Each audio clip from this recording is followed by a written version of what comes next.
Thank you so much. Thank you so much, Roland Martin, Unfiltered. Thank you so much, Tasha and staff. My name is King Solomon Entertainment Media Company. My name is James Claiborne. My question is, you have so eloquently stated your positioning with creativity and being a producer behind controlling the narrative. How has that kind of altered your perspective being also in front of the camera when you ask questions and working with your guests and stuff? How has that kind of altered, has it changed at all that you are now in the creative seat behind the scenes? Well, you have to keep in mind, I've always been in the creative seat. I went to Communications High School, Jack Yates High School, Magnet School of Communications in Houston.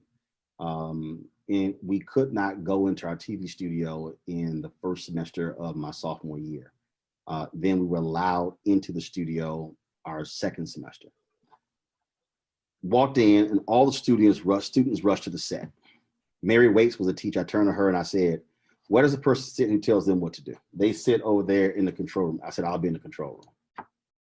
So from that point, I understood where the power was. So even though in my career, people have seen me and people have heard me in front of the microphone on WVON radio, on the Tom Joyner Morning Show, on my own radio show, even though they've seen me in front of the camera at TV One, CNN, TV One, and of course, even now. What they don't understand is in those places, I was host managing editor, which meant I had a final editorial say so. When I ran the Black newspapers, I was a managing editor at the final say so. My position always was, if my ass is the one that's going to be on the line, I want to have all the power because you're not going to jack me, but I have the power to control my own destiny.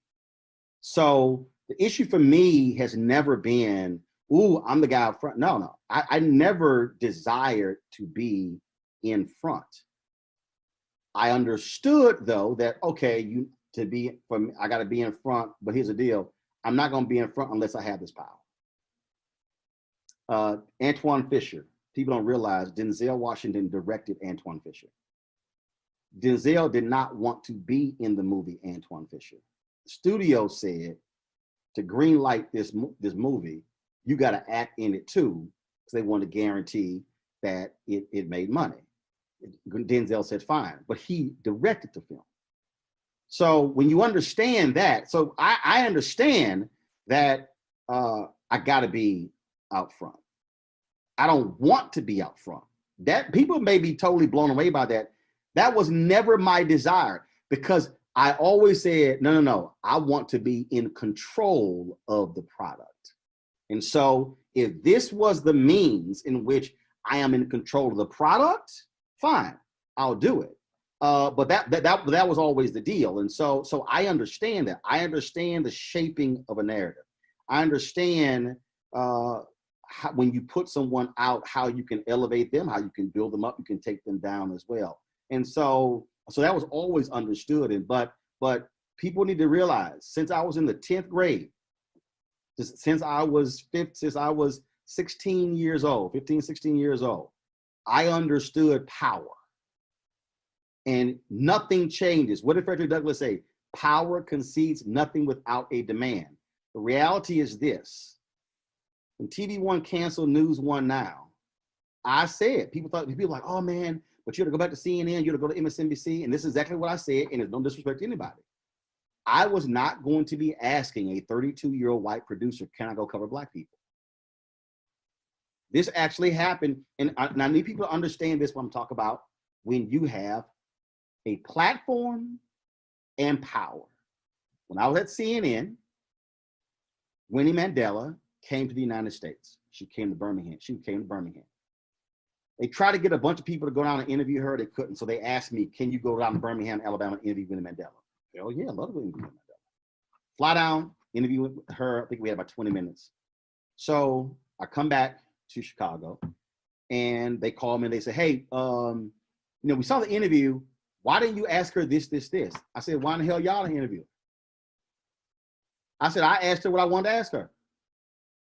And so the person says, well, we're not going to run this. We're not going to run this interview because you didn't ask her this.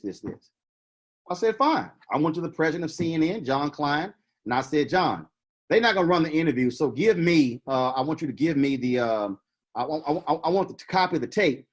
I'm going to run on my TV One show this Sunday. I had Washington Watch, where I was host managing editor. And so he said, okay, fine. Winnie Mandela died when I was in Memphis reporting for MLK 50. We were getting ready for it. So she passed away either in February or March of 2018. But we were in Memphis. We streamed my interview. Now I want y'all to understand.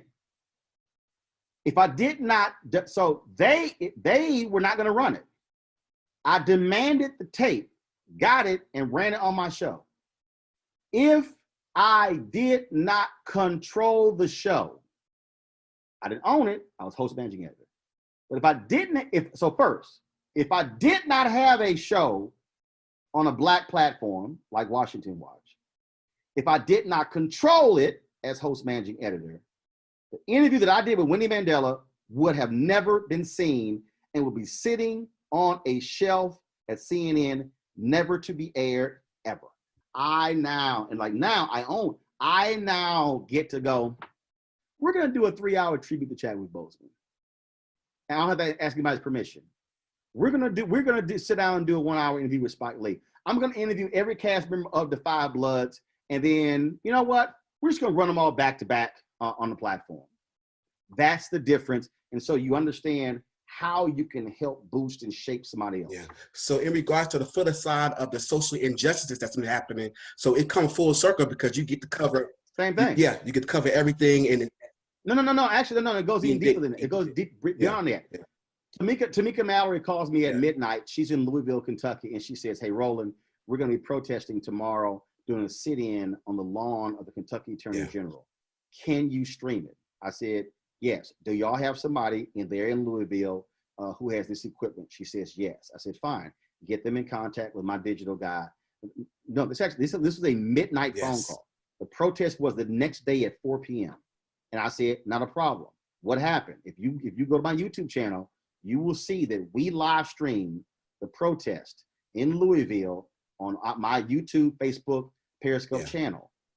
So because I have created this platform, I have allowed others to be able to have access to it, which is now putting information out to my audience. And so here's the deal: nobody else did that. So we've streamed conferences and seminars and keynote speeches that nobody else covered. Reverend Dr. William Barber, he would call me. He would say, "Hey, Roland, we're streaming this for the Poor People's Campaign. Can y'all pick it up?" Yes, we can. See, so what I'm saying is, BET and the other Black networks, they carried John Lewis's funeral, but they didn't carry C.T. Vivian's funeral. But we did. When Earl Graves died, legendary Black Enterprise. Next day, we had an hour special. Bill Withers passed away, did an hour special. Why am I saying that? Again, we are determining who we celebrate, and we don't have to ask anybody's opinion or get their permission. Yeah, that's valuable. Thank you so much. I always like your perspective and always like your commentating. Just keep doing what you're doing, and everything, be great. Just continue to do great things. Thank you so much. Okay. Thank you so much.